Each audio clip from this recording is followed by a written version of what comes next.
何個もバンされたんですよ、一斉に。もうみんなバレてるわけです。その通りで、お知らないですけど、こういう理由で許せませんですよ。出た。これ言わない方がいいのかな。でもまあ最悪もうカットします、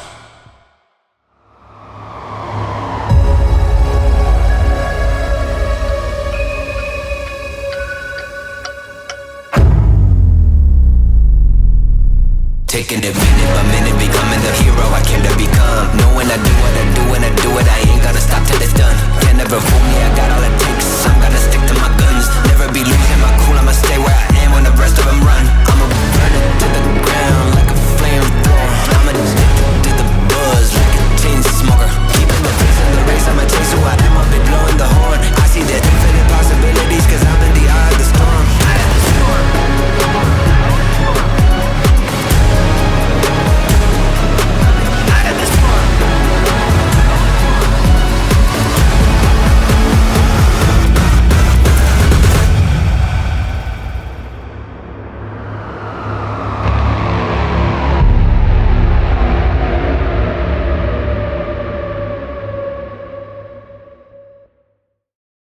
はい、皆さんこんにちは。いやー、直木マンの知らない世界、はい、第3弾始まりました。始まりましたね。おや、ちょっと初めての。すいません。あれ、前回出る予定だったんじゃないですか。いや、そうなんですよ。はい。ちょっと直前になんかあるハプニングが起きて。ハプニング。すいません、急に欠席になりまして。あ、そうですよね。ようやく参加できるってことで。あ、よかったです。よろしくお願いします。いろいろ大丈夫なんですか、今は。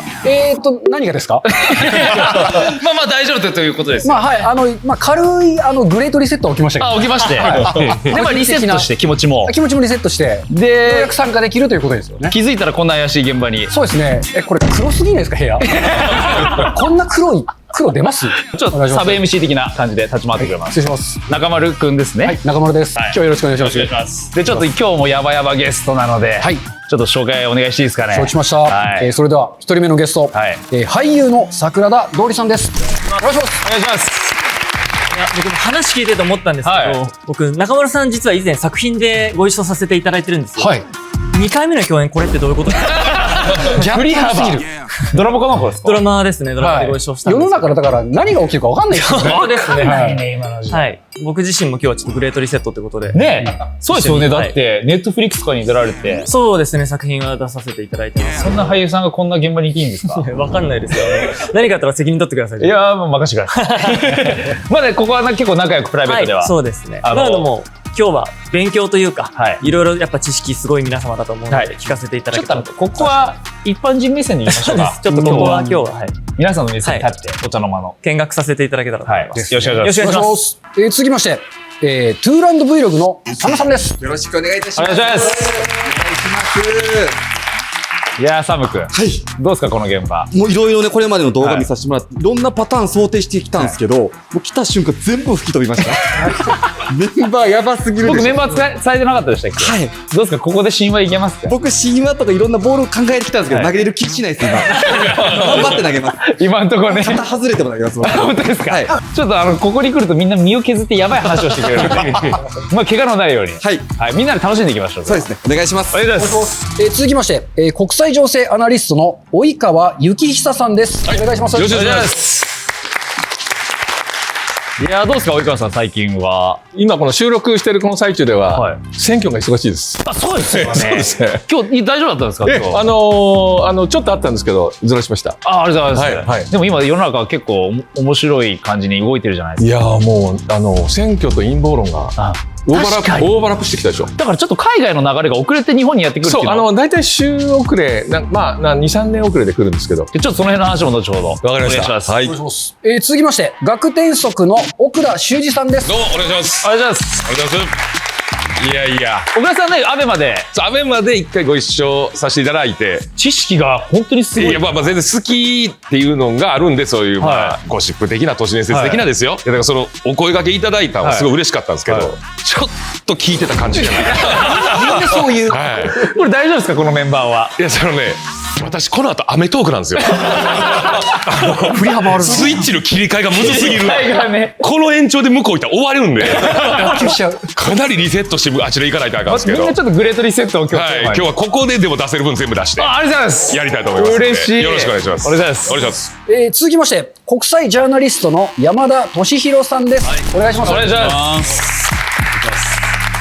いやー、山田さん、僕のアベマの番組にも本当何度も出てくださって。そうですね、はい。はい、本当に知識があるんですよ。いえいえ、そんなことないです、その。いやいやいや。一応まあ仕事をね、はい、いろんな人の話を聞いて、やるのが仕事なんで、その蓄積だけはね、はい、あるんですけれども。でも引き出しちゃいますよ、このメンバーが。なんか余計なことね、言っちゃうと良くないっていう。あるので。危ない時代なので。そこはもうちょっと、コントロールしながら。YouTube なんですけど、その内緒話はすまんぐらい見てるから。もうほぼオフィシャルなんですよ、これ。前回は、530万再生ぐらい。ほら気ぃつけなあかんのよ、ちゃんと。今回はちょっと、上回っていこうと。いうことはね、気をつけないと。そうですね。お願いします。はい。続きまして、ごぼうの党、党首の奥野隆さんです。お願いします。お願いします。いやー、ちょっと奥野さんが多分一番ただならぬ雰囲気を醸し出してる。なんか外見ですかね。でも奥野さんは結構こういう場は慣れてるっていうか。政治とか選挙に興味がない人たちに、はい、その興味を持ってほしいっていうことで、まあこういう格好をしてるっていうのを3年前からやってるので、はい、この国の本質、真実の輪郭になんか迫れればいいなと思ってやってますけど。うわ、いや僕もズームでね、一度打ち合わせしただけなんですけど、はい、すごいんですよ。コネクションといい、知識といい、もうほんまもんっすよね、全部情報が。まあ、言える範囲で。言える範囲ですよね。はい、言わせていただきたいなと、はい、思います。いや、楽しみでしょ。怖っ。いや、どんな話が出てくるの？優しいっすよね、奥野さん、すごく。まあ、サングラス外すと、はい、ただの優しいおじさんって言われるんで。ですよね。まあ、はい。今日はフレンドリーな会話で安心してください。はい、喧嘩なしなので。喧嘩なしで。お願いします。はい。お願いします。続きまして、ムーの編集長、三上編集長です。お願いします。よろしくお願いします。お願いします。僕初めてですよ。三上さんね、何回か共演してますけど、はい、僕も聞き戦がいいですみたいなことを今日。じゃあちょっとネタをね、もらいに行く。聞きたくなっちゃうぐらいのメンツってことですよね。まあそうなんですよね、今日はおそらく。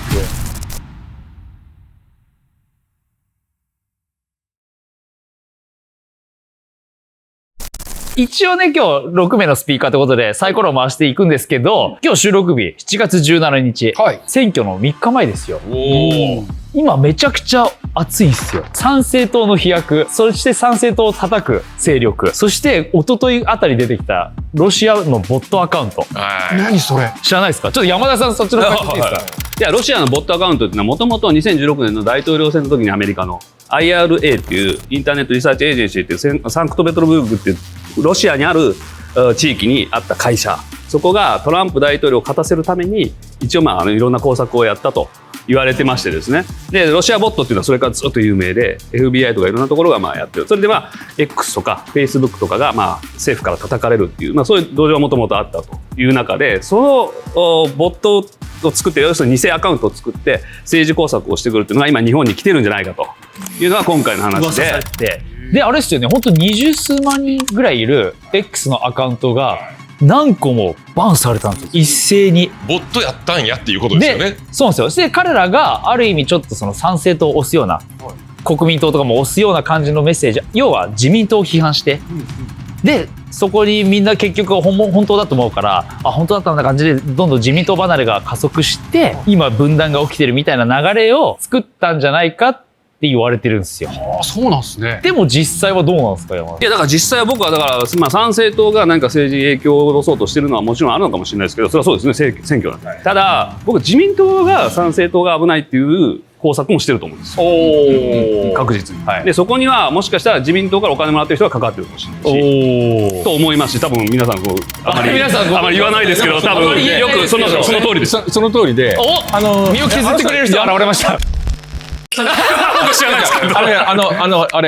そのボットのことが書いてあるノートにね。ノートに、慶応大学出身のね、なんかどっかの情報研究所の、研究者の人が書いたわけですよ。で、それだけだったら目立たないんだけど、それをすぐに国民民主の玉木雄一郎がリツイートしたんですよ。拡散しましたよね。そう。で、その後に自民党の細野とかね、こういうのがみんなもう示し合わせたかのように一斉でしたね。一斉にね。あれって参政党ロシアと繋がってるやんみたいなことをバーンって言い出して。で、その後分かったのは、このノートを書いたその研究者の人っていうのが、石破茂のファンで、石破茂を支えなきゃいけないとかっていうふうにずっと言ってた人。まあだからある意味見方を変えれば自民党側の人がちょっとそれを広めて、でみんながそれを信じ込んじゃって参政党の裏にはロシアがいるんじゃないかって今なっちゃってる。多分なんか全部繋がってると思うんだけど、自民党の中で SNS で発信力のある人が今いないので、河野さんとかもダメだから。確かに。で、やるとしたら、使うとしたら玉木雄一郎ぐらいじゃないんですよ。はあ。玉木さん70万人ぐらいね、フォロワーいますもんそうね。だから今選挙 X みんな見てて、はもしかしたらロシアの工作員もいるかもしれないっていう。紛れ込んでるっていうか、絶対にこう、一見わかんないじゃないですか。絶対わかんないですよね。これ変な質問だったら申し訳ないんですけども、なんか僕もその1年ぐらい前に、その SNS で、もうなんやかんや言われる出来事があったんですよ。まあ詳しくはなんだ、深掘りしないでほしいんですけど。で、その時に SNS 見てて、これどんな人が叩くんだろうなと思って、そのアカウントの普段のつぶやきとかを見たんですよ。で、そしたら、ほとんどがなんかその叩く専用アカウントみたいな。がもう山のようにあったんですよ。あれも近いような話になったりします？いや、だからそういうのを何十何万って使うっていうのが、例えばそれを情報機関が海外は組織的にやってるわけですよ。中国とかロシアとか。で、これはずっとこれまでやってきて、今全然新しい話も何でもなくて、多分自分たちの進めたい方向にツイートしてる人とかがいれば、そこにまあリツイートをするなり、もう自動で全部プログラムでボットって言ってますけど。都市事実ですから。いや、じゃあ、行きましょうか。早速。行きます。お山田さん。あ、僕ですか。あ、じゃあ、いいっすね、山田さん。いや、僕が今日お話ししたかったのは、僕が今一番興味持ってる話でデータの話なんですけど、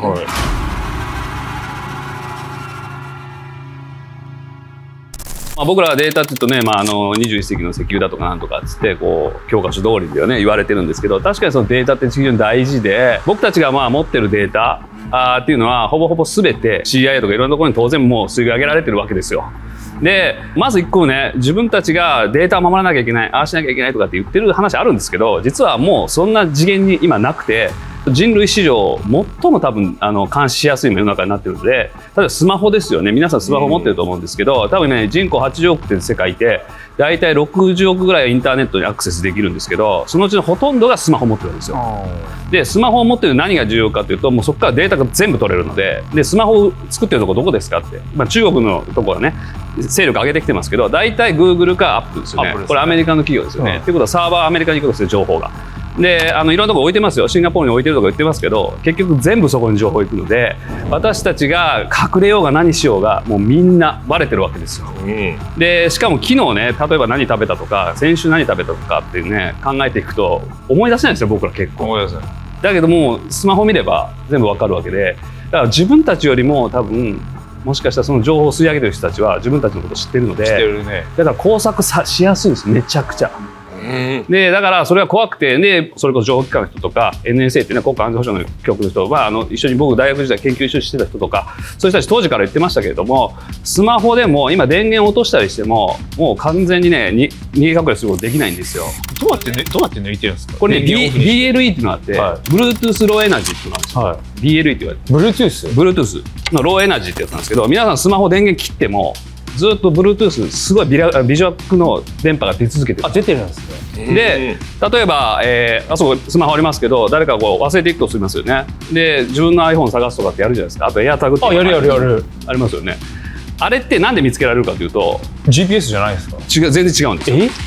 全然違うんです。それ使ってなくて、だから電源落ちてたらアウトじゃないですか。確かに確かに。で例えばあれが電源が落ちて、もう全くなくなってたとしても、多分3時間ぐらいはその BLE、Bluetooth の電波出し続けるんですよ。で何やってるかというと、近くに iPhone 探すんですよ。iPhone とか Apple 製品とかありますよね。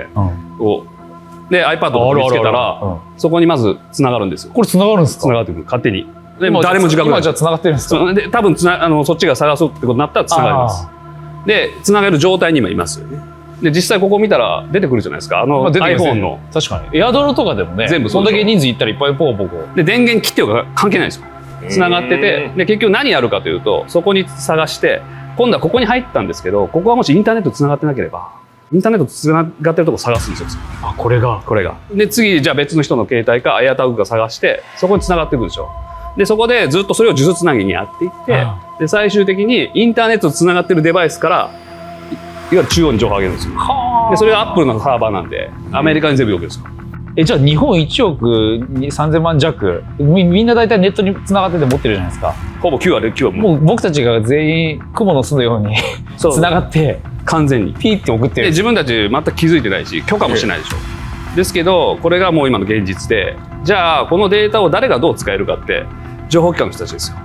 それこそ CIA とか CIA、NSA、国家安全保障局で、まあロシアとか中国は自分たちのデバイスで同じことやってますよね。でこれの今覇権争いになっていて、でこうなってくると問題になるのは、じゃあデータをどこに置くんですかって話なんですよ。だって皆さんのデータを多分30日は全部検索できるようにメタデータ全部吸い上げてるんで、それを置くのをどこにするんだっていう場合に、まあCIA の場合は板にあるんですけど、ウィキリークスってね昔ありましたね。懐かしい。ありましたよね、はい、あれだってデータセンターに自分たちで持ってたわけですよ。確かにアメリカを叩くための情報で、それね、僕 MIT の時に学校行った時に教授がまさにねそれ関わってた人がいて、はい、まあもう時効だからいいんですけど、その人言ってたのは、そのウィキリークスのデータセンターはアメリカの軍から何回も破壊されそうになっていて、爆撃されそうになっていて、それぶっ壊すしかないんや。ぶっ壊したら出てこないわけですよ。イランの核兵器爆発みたいな、まさにそれにつながるんですけど、で実は結局スウェーデンの第二次世界大戦の時の武器庫にあった山奥の防空みたいなところにサーバー隠してたんですよ。ウィキリークス。そんなところに置いてたんですか。そこに置いていかないと潰されるんです。やば。爆撃される。で今回イランで、バンカーバスターですよね、はい、バーンってやりましたね。60山の中っすよね。そうで今データセンターのそういう情報機関が使えるデータセンターって地下に隠してる国もあるんですよ。ロシアとか中国とか、はいはいはい、だからあれバンカーバスター見てビビりまくってるんですよ。あれいけちゃうんすか。そうそう、だからあれを見せたんだと思うんですアメリカは。パフォーマンスに近い。自分たちがどれぐらいできるかを。先月でしたっけ。先月イランの核兵器施設を何箇所か、だって山があってその地下に兵器作ってるんですよ。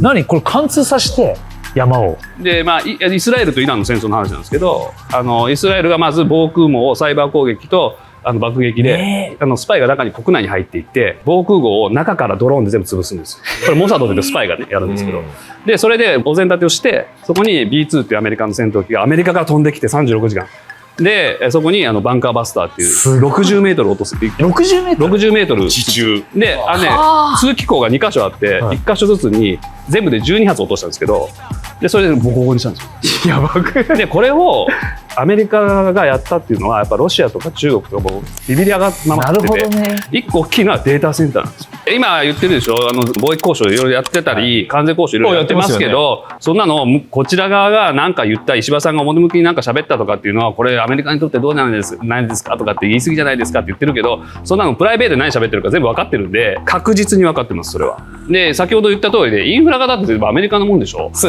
もそも全部でデータがそもそもアメリカ全部いってるわけで、だから今ガバメントクラウド作るっつって、今度は私たち全員の住民票とかそういったデータを中央に全部それもガバメントクラウド作るんですよ。でこれ案件作ってこういう基準守ってくださいって、これ守れることできたのってね、アメリカの4つの会社しかないわけですよ。Google とか Apple とかマイクロソフトしかないわけ。だから結局ガバメントクラウドも全部アメリカで作るんですよ。で唯一これだけでやったらちょっと批判来るんでということで、大阪の日本の、とこ1箇所入れることにしたんですけど、それもそこの会社にはマイクロソフトと一緒にやってくださいっていうことで、結局そのデータも全部向こうにそれはそうですよ。検索したらできます。みんな今日のキーワード検索したら出てくる。奥野さんに検索したら出てくるから。ちょっと関係ない話一個挟んでいいですか。はい、もちろん。さっきの話で言うとね、数寄屋橋二郎にオバマとね、安倍さんがご飯食べた時の車載電話で、石破さんと安倍さんが、ちょっとしたオバマさんの奥さんをちょっとディスるような話をしたらしいんですよ。車載電話で。そしたら、数寄屋橋二郎ついて、で、ファーストコンタクトで、オバマが安倍晋三さんの肩を抱いて、さっきはワイフのことを褒めてくれてありがとうって言ったらしいんですね。かまされてるな。要するに、お前らの会話なんか、もう全部筒抜けやぞと。なめんなこの野郎と。言ったわけですね。で、席ついて、TTB やるんだろって言ったらしいんですよ。僕、その場に、いた人に聞いたんですけど。奥野さん、話いいですか？映像、脅しの。結構、多分、情報のやばい難易度で言ったら、結構上位だと思うんですよ。ここなんすか？と思うんですよ。ちなみにこれ事実なんですかね？奥野さん的には。僕は、要は僕が話を聞いた人って、僕はコーチなんで、僕実は母親側がね、そのコーチで一番大きい財閥なんですよね。すごくない？知らなかったでしょ。さっきの話に戻ると、でもこれはね、ある意味本当に、オカルト話と思って聞いてほしいです。そうですね。ある意味オカルト。一回、実は、さんなんてされてるんですけど、がされた後に密室でね、5人で次の総理誰にするって決めたことがあったんですよ。でそっから清和会っていう、そっから始まっていくんですけど、福田さんとか森喜朗とかね、安倍晋三、とか小泉とかね、そういう集めて、でその時に僕おばあちゃんが言ってたのが、これ言わない方がいいのかな、でも最悪もうカットします。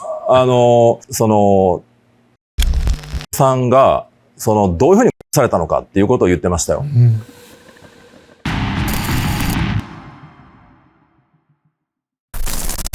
だから誰か政治家か誰かお立場のある人から伝え聞いたから言ったのかもしれないし。なんかだんだん払いたくなってきました。まだ早いです。とんでもない話だなって。まだ早いです。あれちょっと話戻ってお伺いしたいんですけど、個人のスマホから取られる情報なんて、たかが知れてるとは思うんですけど、それでもなんか気持ち悪いと。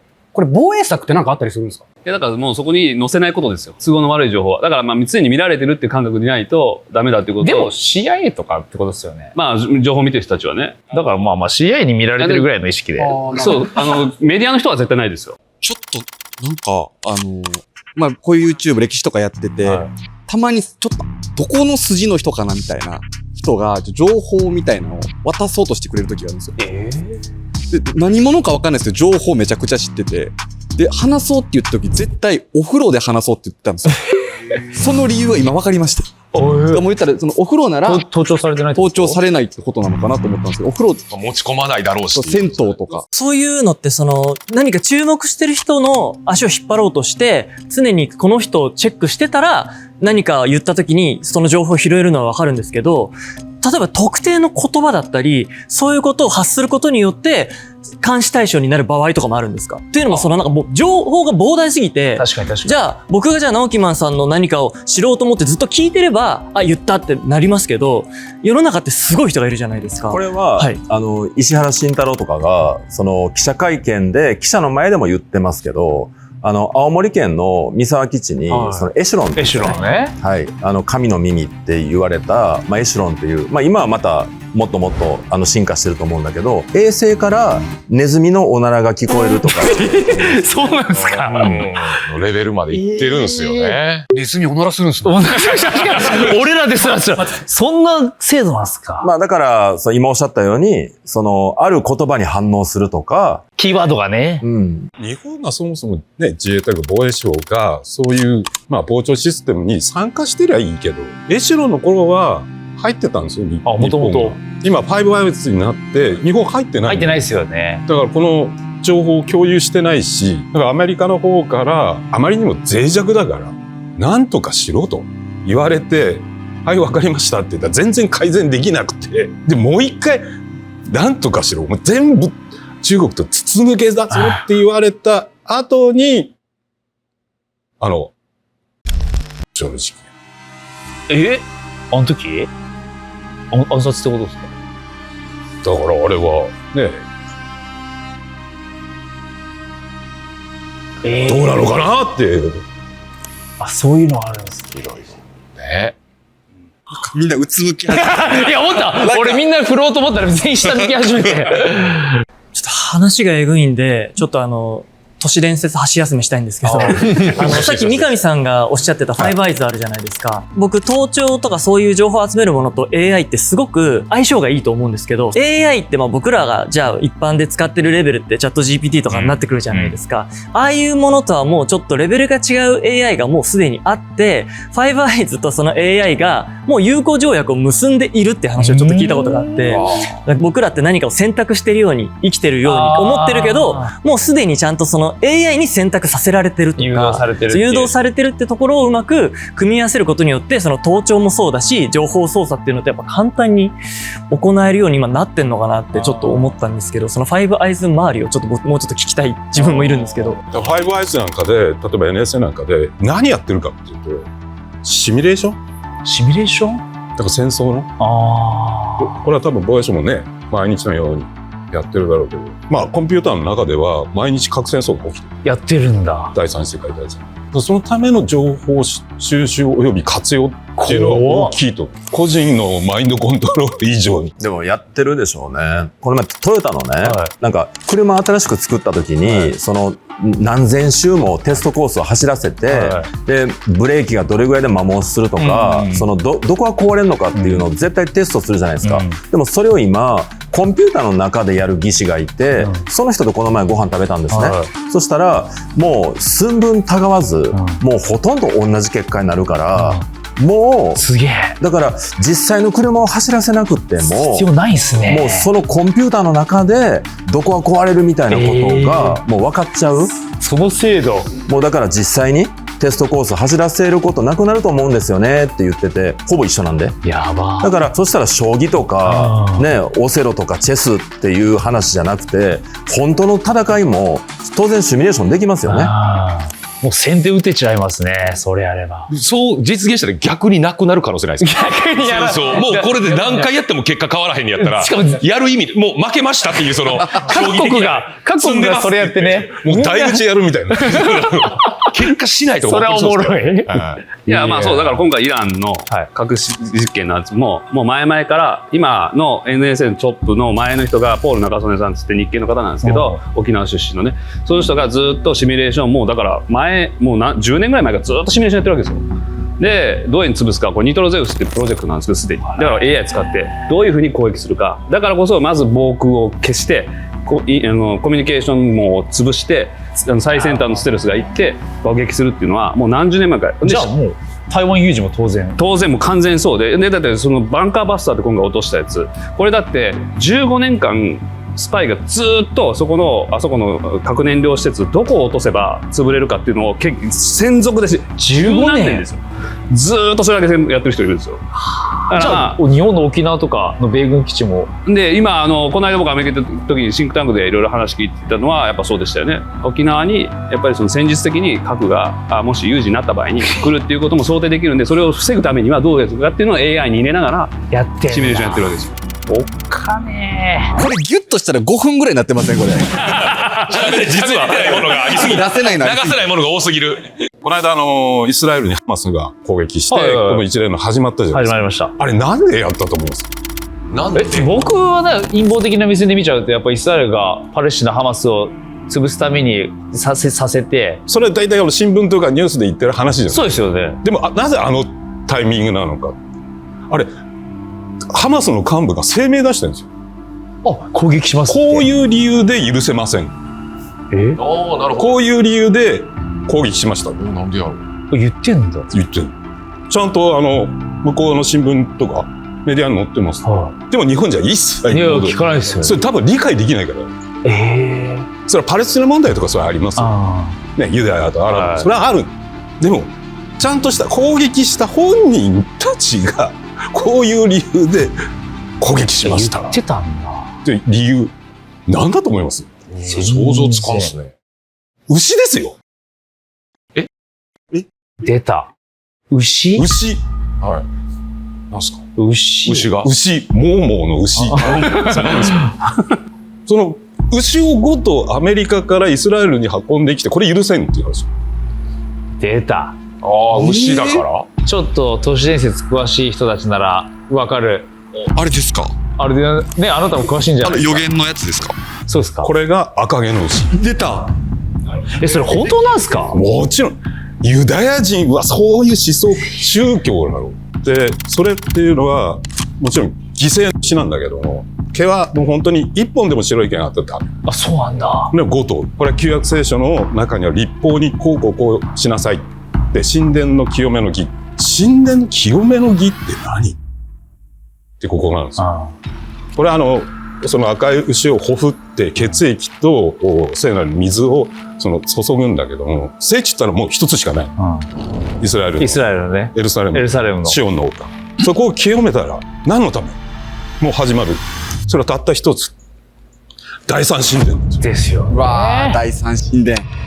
2022年イスラエルに完全な赤毛の牛がアメリカから空輸されたというニュースがユダヤ教メディアで報じられました。ただこれはただの珍しい牛のニュースではなく、この赤毛の牛こそイスラエルの第三神殿建立の鍵であり、人類史における最大級の予言を解除する封印なんです。旧約聖書によると、完全な赤毛の目牛の愛は儀式的な清めに使われる神聖な存在であり、これがなければ神殿は再建されない。毛一本でも黒や白が混じっていれば無効とされ、数千年現れていない幻の存在だったんですが、2022年にアメリカ南部で5頭の赤毛が発見され、それがイスラエルに送られたと報じられ、予言が動き出したんです。神殿の再建場所はユダヤ教だけでなくイスラム教の聖地でもあるため、非常にデリケートな問題。そして予言エゼキエル書には、イスラエルが再建した時、北からゴグが攻めてくるとされているんですが、それがロシアのことではないかと推測されているんです。つまり中東戦争から世界戦争へと勃発するという内容。このタイミングで2023年10月、予言を阻止するためハマスがイスラエルに襲撃したと。これサム君、第三神殿が建ったらどうなるんですか？ユダヤのね、経典に書かれてるエゼキエル書にね、書かれてる最終戦争ってやつですよね。あれができた後に、いよいよロシアがイスラエルに攻めてる。だからもう予言っていうか、もう、計画書ね、その通りに実行してますよね、それ。だから、ロシアが直接なんでイスラエルがっていうかでも、ウクライナですよ。で、ロシアとイランはこう繋がってるから。怖っ。それ起きたらもう第三次世界大戦ですから、ね。もう全部巻き込まれちゃうってことですよね。でしかもイランの隣のパキスタン。イランに核貸しますよって言ってる。それがおっかないよね。で、核保有国ですからね、パキスタン。で、お隣のインドもそうですし。この間またね、ちょっと居酒屋あって。だから、原理主義者が暴走すると、もう意外に。ユダヤ人の方自体がある種、まあ、思想っていうか、もう人種という区別がもう思想の宗教観のみでつながってるから、ある種その僕らからしたら予言書通りっていうのはちょっとイメージできないですけど、もうその世界観で生きてる人たちが今この有数の人たちになっちゃってるから、そういうことが起こっちゃうってことですよね。なかなかそこには逆らえない世界の陰謀がありますからね。もういよいよなんですね。今この瞬間もみんながスマホで検索したことをパソコンでこっそり覗いたあのサイト、深夜に誰にも見られないように調べたあんなキーワードまで全部電波に乗ってどこかへ飛んでいってるって知ってましたか？しかもそれを受け取っているのは Wi-Fi の持ち主。つまり自宅でも職場でもカフェでも見ようと思えば全部見れるんです。シークレットモードにしてるから大丈夫でしょって思いました。残念ながらあれは全然シークレットじゃないです。そこで便利になってくるのがこの動画のスポンサー ExpressVPN。ワンクリックで通信がまるっと暗号化されて安全なサーバー経由でやり取りされるから、プロバイダーもハッカーももう誰にも見られない。しかもこの VPN、裏の世界にもアクセス可能。例えば日本では見られない Netflix の作品とか海外限定のアニメやドキュメンタリーもロケーションを変えるだけで普通に見れるんです。そのおかげでイギリスの BBC iPlayer で未公開の都市伝説系ドキュメンタリーを見たり、 Netflix UK で日本じゃ配信されていないアニメ作品を見ることができます。概要欄のリンクから登録すると今なら4ヶ月無料で使えるそうです。プライバシーを守りながら世界の裏側へおすすめです。いや、じゃあ次行きますか。行きますか？はい。じゃあちょっと。奥野さん。6番。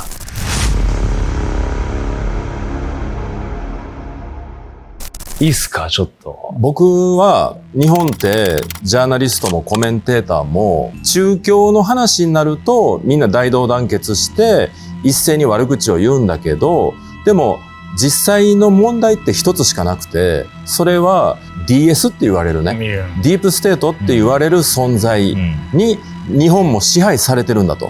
ただ当然僕ら羊には教えてもらえないでしょ。党内野党って言われて石破さんが人気があったのは公約にもね、日米地位協定の改定をするんだと。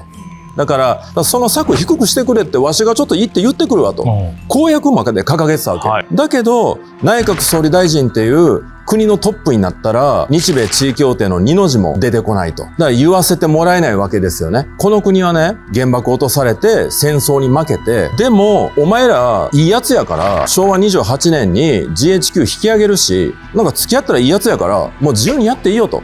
っていう状態で僕ら日本が自分たちだけでこの国を運営させてもらってると思いますか？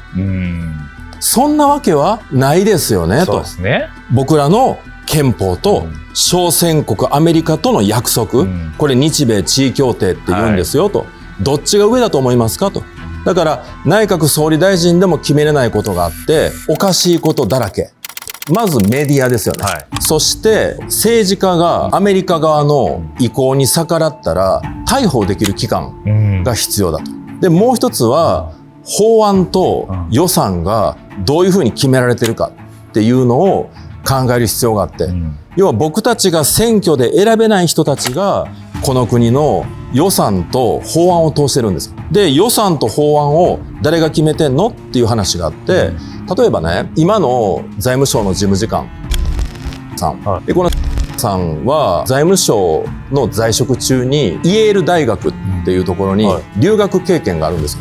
イェール大学っていうのはもう CIA のその養殖者もイェール大学からね、でスカル&ボーンズって言って秘密結社ですか。そう、秘密結社イェール大学の、で一切何も公開できないみたいなのがあるんですけど、必ずね、日本も養殖者に青互いで洗脳機関があるんですよ。で、例えば今のさんの2つ前で、さんっていう事務次官、事務次官は主計局長からしかなれないんで、ほぼだから主計局長になる人っていうのは誰かが選んでるわけ。僕ら選挙で選べないわけ。さんはハーバード・ケネディスクールに在籍したことがあって、同期のさんってハーバード・ケネディスクールから金融庁長官になってんの。さんと同期なので、これまた2代遡ると、さんはイギリスの王立国際問題研究所って言って、チャタムハウスって言われる、もう DS の巣窟って言われてるアメリカに CFR 外交問題評議会 CFR っていう、それこそキッシンジャー、バイデンもクリントンも DS の養成機関があって、ここの双子機関でイギリスにこの機関があるんですよね。もうこれ真っ黒なんですよ。だからそういうね、僕らが選挙で選べないところで予算が決まって、法案はこれちょっとややこしいんだけど政府提出案っていうことになってるんですよ。でも政府じゃなくて官僚がね、作文をして政府提出案っていうので、日本の法律って 80% から 90% できてるんですよ。だから実は僕らが選挙で選んだ議員さんの議員立法って 10% なんですよ。だから誰かに命令されてる人が作文を書いて、でその人が提出してきた作文を自民党が党議拘束で縛られて全員が賛成すると。でこの日本のハンドリングのプランをわざわざアメリカってレポート書いてくれてて、これアーミテージ内レポートって言うんですよ。アーミテージ、ね、国務副長官ですかねとジョセフ・ナイっていうハーバードの先生。ジョセフ・ナイも亡くなったんじゃん。なくなった。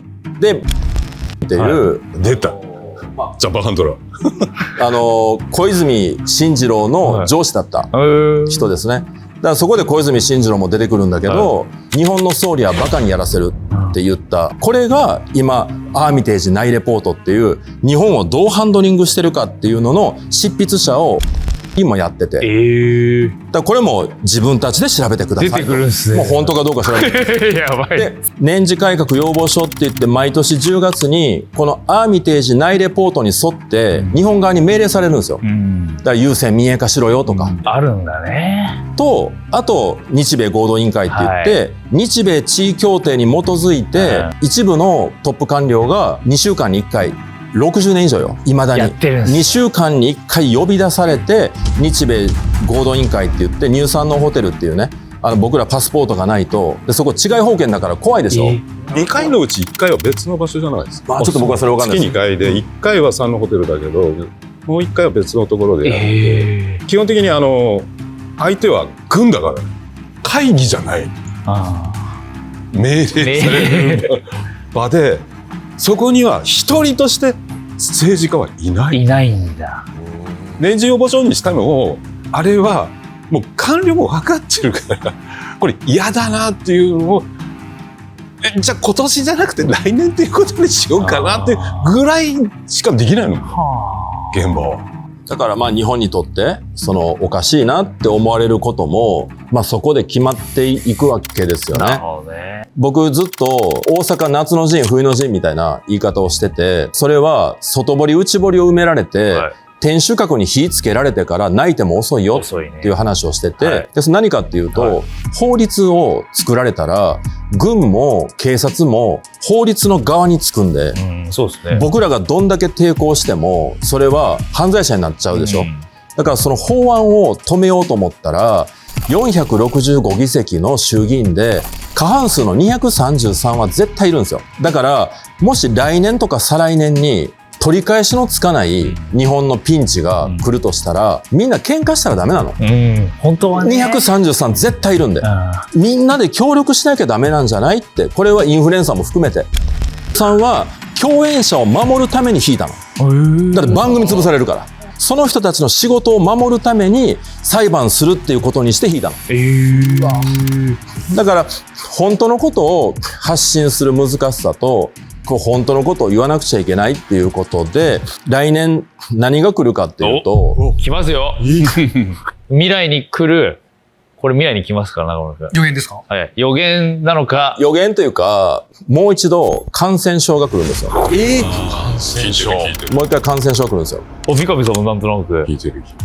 じゃあ、ここから、やばいやばい。ね、県で鳥インフルエンザで55人運ばれて53人が亡くなりましたみたいな報道が始まったら、それがサインなんです。それに向けての法案も今どんどんこの 1,2 年で通されてるんですよね。去年の9月26日に地方自治法っていうものが改正されたんですよ。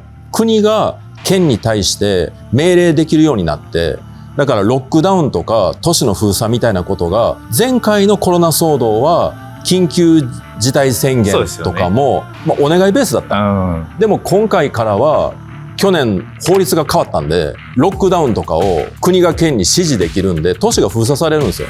で、都市が封鎖されたら食料が、物流が止まる。止まりますね。で、食料は配給制にしなきゃダメなので、今年の4月1日に食料供給困難対策法っていう配給制にできるよっていう法案をもう通されて今施行されてるんですね。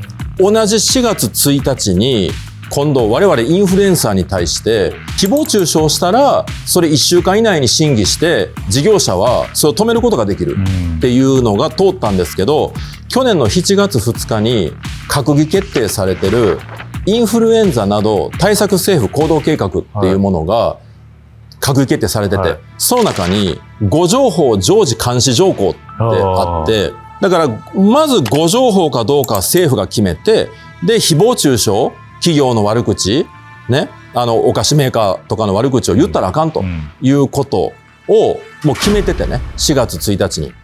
で、福島県の南相馬市に政府が補助金出して、ワクワクっていうねそこで作ってるんですか？ものを年間生産計画最大10億本っていう記者会見をして、鳥インフルエンザとかエボラ出血熱のウイルスがなぜか長崎大学の中に研究所ができたりとかで、武蔵村山の研究所から都内に移したりとかしてるし今。バイオ4の確かそう結構やばいやつを住民が住んでる住宅街にね、なんで移してんのって話でしょ。でそこで本当に怖いウイルスをまかれたらバタバタと病院に運び込まれて、全テレビがそれを煽って、今度は本当に人が死ぬからね。なんか、いろいろ話はつながるからね、ちょっとやっぱ怖いっていう言葉になっちゃうとあれですけど。いや、もはや何かの誤解であってくれって途中からもう願ってる何かの間違いであってくれっていう。山田さんから見たらどうなんですか？僕もどっちかって言われたら DS 側かもしれないですけど、いうのはそのハーバードも MIT も近いんで、僕が行った時でももう官僚の人たちが毎年来ますよ。国営留学で来ていて、で僕も一緒にそのジョセフナイの授業も受けたことあるし、もうこの間までメールでもやるとするんですけど、彼ははっきり言ってますよ。は私たちのあれだと思う。要するに何ていうんですか、テカというか人質だっていうことはマジ？これ言ってこれ流していいんですか？いや全然流していいですよ。彼は言ってるんで間違いなく言ってて、僕はケントさんの話を彼にしたら今は答えないですけど、多分今後ね。いやこれ素晴らしい番組ですね。大丈夫か？いやでもこれやっぱ大事なことですよ。実際本人と話してる人が言ってたよって。そうでだからどうぞジョセフ・ナイさんの周りも官僚は群がるわけですよ。でみんな授業来ても寝てるんですよ、官僚なんてね。寝癖つけて。で、クラスメートとかを言うわけですよ。日本人ですよ、やる気ねえなとかって。でもまあ、その人たちが偉い官僚ですよ。名だたる官僚の組織から。表には出てない人たちですよ。いや、でも、それから偉くなっていくわけですよ。あ、そうか。で、大体年齢的に40ぐらいの大体人たちが。今の人たちも行ってて。行ってます。今のこのタイミングでも、とにかく毎年ハーバードだったら多分10人ぐらいは来ますんで。で、それは国がお金払って、研究室持たせてもらっているんですよ。で、行くとこも全部決まってて、もうこれもシステマチックにやってるんですよ。入る時もこれ確実にコネで入ってるんで、これはね全部もう回ってるんですよ。その通りなんですよ。で僕はまあ見てきてあれですけど、ただおっしゃる通りでさんみたいな人たちはかなりとりあえず在日米軍のことを言い始めたっていうのが一番大きかったんですけど、あの時アメリカからしたら嫌われる、かなり攻めてます。今こんな風になんかね、バラエティ的にね、番組で堂々と僕らこういう本当に流すのっていうですかこれ。嫌そうな顔して。めちゃくちゃモザイクかけて怖すぎる。これ500万再生いきます。怖すぎるな。陸上の駐屯地あるんですけど、そこで働いてる人もいたんですけど、出動命令が降りてこないと。意図的にそういう災害が起こってる。それじゃムーじゃねえかよ。オールストリートジャーナルの記者が行方不明になったんですよ。夜に仙台の駐屯地から。でどこ行ったって言ったら、福市の近くの山奥でちょっと迷子になってたんですよ。何しに行ってんの？僕が剣山バンってたまたま行ったタイミングで、お堂の中におじさん一人だけ座ってて、誰にも言ってないんですけど、君に伝えることがあると。あの動画消してくれみたいな。嘘でしょ？いやこれほんまなんですよ。